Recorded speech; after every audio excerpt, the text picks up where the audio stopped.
Assalamualaikum warahmatullahi wabarakatuh. Halo teman-teman, perkenalkan, nama saya Himatun Nafisa. Saya Prodi Pendidikan Bahasa Arab, kelas PBA 1B, Fakultas Ilmu Tarbiyah dan Keguruan, UIN Wali Songo Semarang. Kali ini, saya sedang berkunjung ke gereja dekat rumah saya untuk menambah pengalaman multikultural dan akan melakukan sebuah wawancara kepada Ibu Pendeta gereja ini, yaitu Ibu Esther. Oke, langsung aja kita mulai.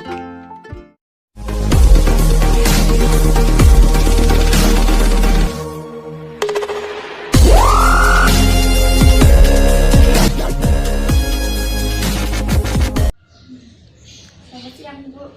Siang. Saya mendapat tugas dari kampus untuk melakukan wawancara multikultural.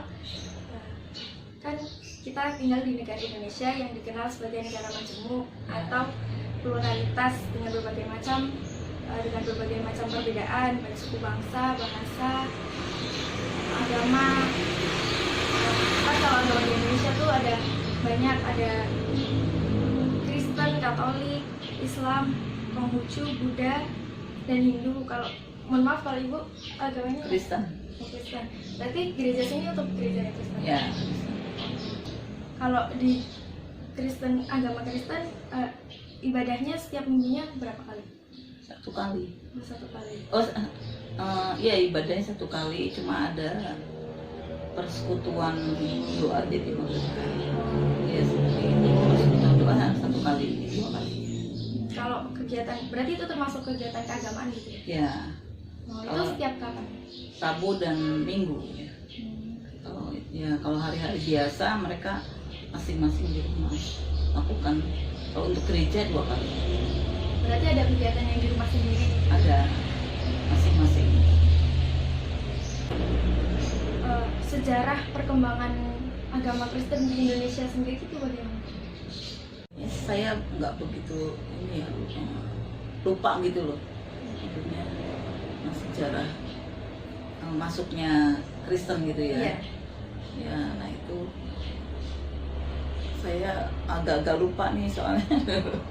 Jadi kalau untuk wilayah sendiri sih mungkin masih ingat ya. Iya. Tapi kalau untuk di Indonesia saya lupa, mesti lihat-lihat lagi gitu. Oh iya. Ya. Kalau yang di daerah sendiri, daerah Di sini, ya, gimana? daerah sini sih awal-awalnya ya ada perintisan dari, jadi ada seorang pendeta dari Semarang datang ke sini lalu membuka ibadah agama Kristen untuk orang Kristen, karena di daerah sini kan ada juga orang Kristen, jadi belum ada tempat ibadah, belum ada pendeta yang melayani di sini. Lalu mereka datang sini dari Semarang, namanya Pendeta Petrus Deru. Nah, mereka membuka gereja, awali gereja. Sebelumnya bukan di sini ya, di daerah Tarub itu. Oh iya. Ya, di Tarub situ. Nah, itu mulai dari situ barulah berkembang sampai sekarang. Ya, lewat pendeta itu Petrus Deru dibantu dengan Bapak Sabar. Bapak Sabar kan orang Sumber. Orang daerah sini juga? Iya, di Sumber, di pasar, main ke pasar situ. Pak Sabar Santoso namanya. Sampai sekarang ya masih tetap ada itu untuk. Lalu menyebar ada gereja Jawa. Ya, Di mana? itu gereja Jawa kan di Alasno. Oh Ya, itu. Gitu dari ya itu awal-awalnya dari layanan, karena memang di daerah sini ada orang-orang Kristen. berarti Ibu asli sini juga? Enggak, saya aslinya Jakarta. Oh, aslinya Jakarta. Ya.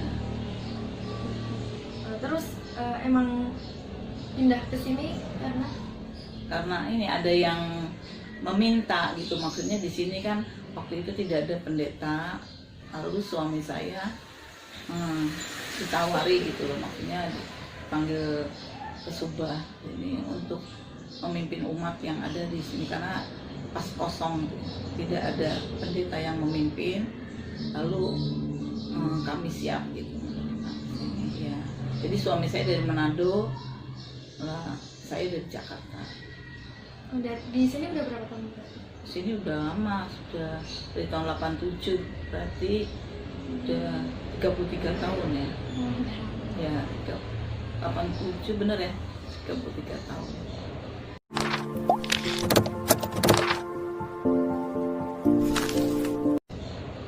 Kalau pendapat ibu tentang Pancasila itu bagaimana? Pancasila itu bagus ya, sebagai dasar negara kita itu sangat baik karena di dalamnya ada keragaman gitu. Untuk agama, untuk masyarakat gitu ya, berperkemanusiaan, ada persatuan gitu. Jadi sangat baik itu untuk kita sebagai orang Indonesia punya dasar negara yaitu Pancasila, dan itu jadi kita menjadi bangsa yang kuat di mana di dalamnya kan ada keragaman agama dan saling bertoleransi satu sama lain.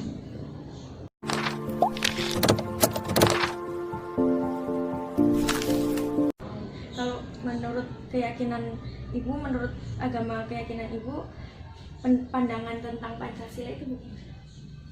Pancasila itu untuk kita sebagai umat Kristen merupakan satu ini juga ya, satu dasar buat kita juga sebagai bangsa Indonesia. Walaupun kita ya tadi saya sudah kasih tahu bahwa kita kan berbeda-beda, agama beda, itu suku beda. Tapi dengan adanya Pancasila, kita sebagai umat Kristen tuh sangat terlindungi juga gitu dengan adanya Pancasila, karena kita pun melakukan itu loh semua yang ada di sebagai dasar Pancasila, tidak hanya sekedar aja dasar Pancasila itu bukan hanya lambang negara ataupun dasar, tapi benar-benar jadi ini ya, diamalkan gitu loh di dalam keagamaan kita di Kristen ya.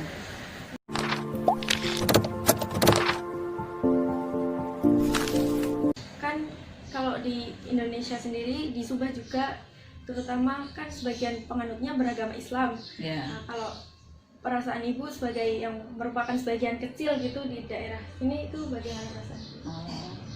Biasa saja sih, kita bisa membaur gitu, bisa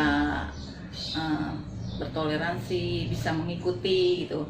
Misalkan adanya mungkin dari agama Muslim ya, dari kaum Muslim sedang mengadakan tahlil atau apa, kita bisa menyesuaikan, kita bisa menghormati, saling menghormati aja.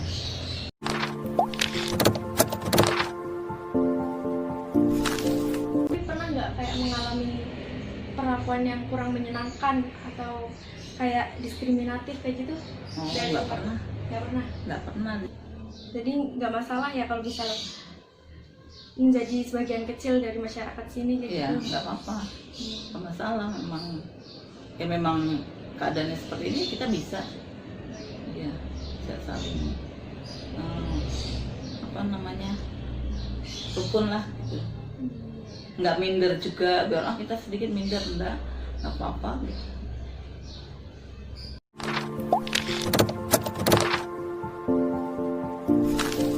Di sini bagus sih, masyarakatnya bisa membaur gitu, dan kita pun bisa mengikuti. Jadi mereka pun dengan kita ya akrab aja gitu loh. Jadi kayak saudara gitu, kayak keluarga ya, kita bisa saling, walaupun beda agama, dan saya juga bukan asli sini ya, tetapi saya betah gitu loh tinggal di sini karena memang masyarakatnya baik. Di mata dunia, Indonesia dikenal sebagai negara yang berkeanekaragaman dari suku, budaya, bahasa, ras, dan agama. Banyak sekali perbedaan di Indonesia. Namun, semuanya bercampur menjadi satu. sesuai dengan semboyan negara Indonesia sendiri, yaitu Bhinneka Tunggal Ika.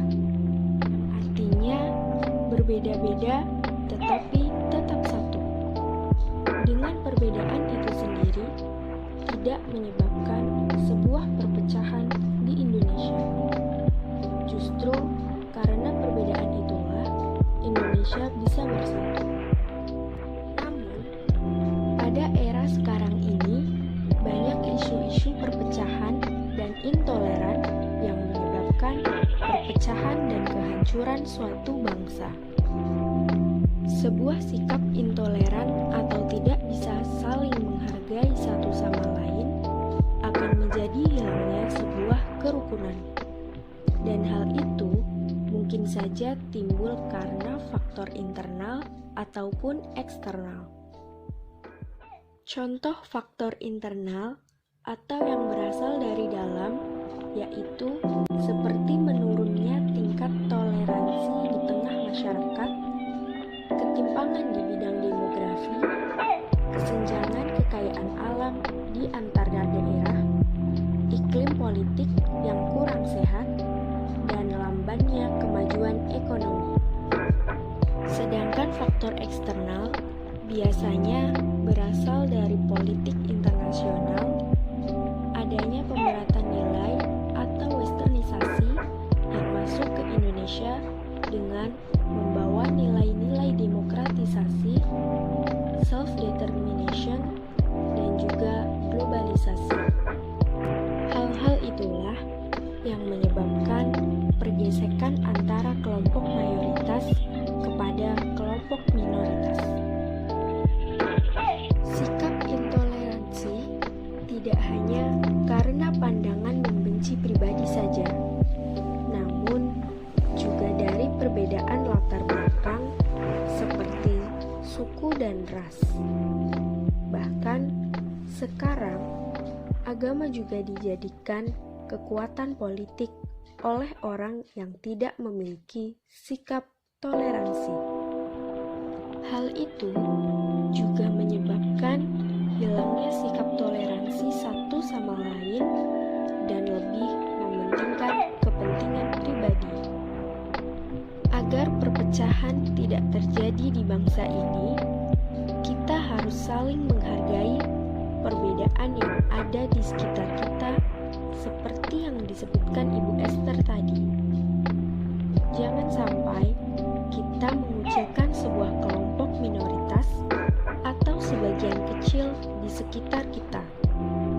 Walaupun agama Ibu Esther, yakni agama Kristen, termasuk sebagian kecil dari warga Indonesia, namun beliau merasa nyaman saja dan tidak merasa dikucilkan. Ketika umat Islam sedang sholat, pengajian, atau kegiatan keagamaan lainnya, maka warga sekitar yang beragama selain Islam bisa menyesuaikan dan menghormati. Begitupun sebaliknya, ketika umat Kristen atau umat non-Muslim lainnya sedang beribadah, warga Muslim yang berada di sekitar gereja pun bisa menghormati dan menghargainya.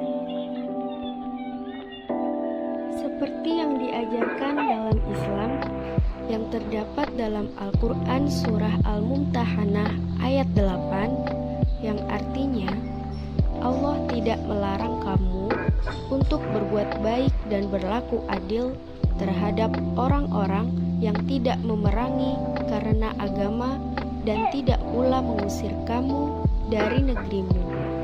Sesungguhnya Allah menyukai orang-orang yang berlaku adil.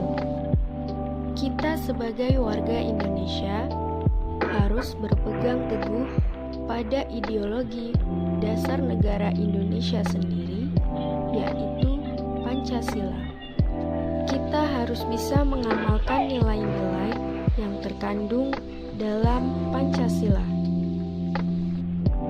Seperti dengan bersikap toleran terhadap orang yang berbeda dengan diri kita, dari suku, ras, budaya, bahasa, hingga agama. Kita harus bisa menerima perbedaan itu. Dari semua perbedaan-perbedaan itu, pasti memiliki suatu kelebihan yang berbeda pula. Sekian video dari saya. Jangan lupa untuk like dan subscribe. Terima kasih banyak. Wassalamualaikum warahmatullahi wabarakatuh.